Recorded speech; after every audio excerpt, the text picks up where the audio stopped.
when you look at the Suns, just between Booker and Ayton, they've been outstanding. The only thing is that Chris Paul got hurt in the first game of the series.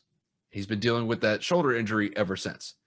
And you could tell that it had an impact in game 2 because he only shot the ball 5 times and only played 23 minutes. You had Devin Booker play over 40 and DeAndre Ayton the same thing. So the big thing with the Suns moving forward is they're going to have to step up their bench production. You did see that in game 2 when Cameron Payne came off the bench. He played 33 minutes and was able to drop 19 points. And there were some stretches where he looked really, really well going up against the Lakers defense. So hopefully that they could get more production from Cameron Payne for the rest of the series. And we'll see what happens with Chris Paul. Chris Paul is still one of the, what I would consider one of the best point guards in the league. He's not in his prime anymore, but he can still go out there and facilitate like a magician. And his mid-range game is second to none, even at 36 years old.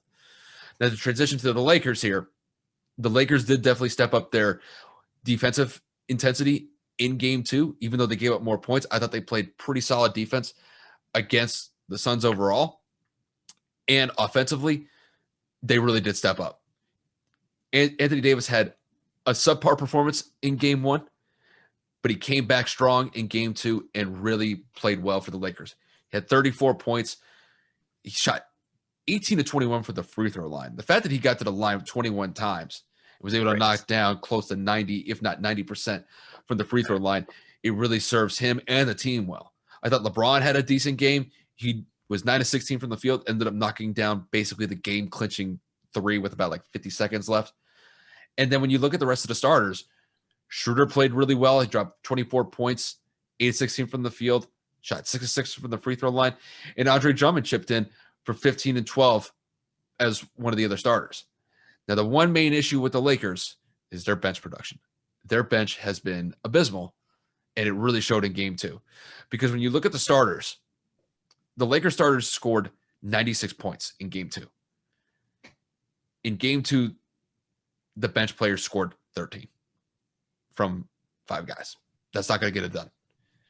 The fact that the starters versus the bench players is that one-sided where the starters are being that good and the bench players are just not stepping up, that could rear its ugly head later in the series if the Lakers aren't too careful.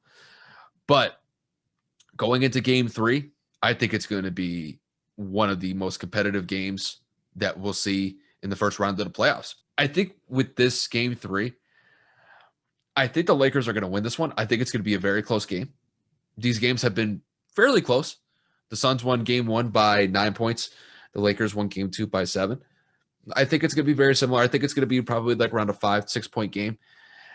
And I think the score is probably going to be somewhere around maybe like, I'm going to say probably similar to what game 2 was, like 108 to like 101, somewhere around there, just because both offenses with the Suns and the Lakers are going to score points. It's just, I'm going to hedge my bets a little bit more on the Lakers. They are at home, and I think they're going to use that to their advantage. And I think they're going to eke out the win in game 3. With this going back to LA, I would probably lean towards the Lakers winning game 3. I don't want to make a prediction and say they sweep the series in terms of at home, but I would not be surprised if LA gets on a little bit of a roll if they blow out Phoenix in this next game. I think this game may be a little bit more open than you anticipated because LA's hot right now. They're going home. Obviously, LeBron James and Anthony Davis are getting in that groove. I think AD's finally hitting that stride of saying, yo, I'm that dude. I need to step it up. I need to carry this team. And I think he knows that now. So if LA can get DeAndre Ayton in some foul trouble, I think LA blows them out by 10, 15 points this next game.